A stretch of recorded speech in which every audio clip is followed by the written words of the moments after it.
In the Bible, we hear of different places such as Jerusalem, Bethlehem, Mount Sinai. These are places which gained popularity as time goes on. But today I want to talk about a town that is hidden, a town that nobody really talks about. Welcome to episode number 4 of The Underdogs. It's outside of Israel, outside of the spotlight, yet filled with spiritual fire. This small town named Zarephath, set between Tyre and Sidon, which essentially sat between deep idol worship. Its name means the refining furnace, and it was in this furnace that God refined faith. It was when Israel fell into apostasy under Ahab and Jezebel that God shut the heavens. There was literally no rain and no water. And God did something surprising.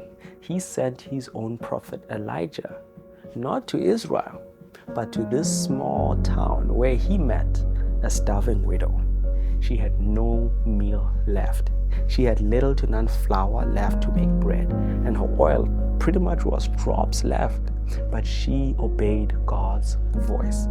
When she began to bake the bread, the flour never ran out, the oil never failed. And when her son died, God used Elijah to raise him back to life.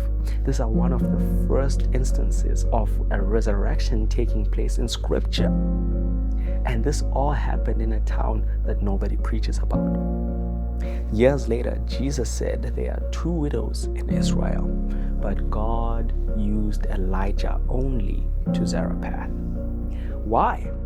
Because God moves where hearts are open. Zarephath teaches us that you may be small, overlooked, outside the circle, but God does some of his greatest miracles in some of the most quiet places.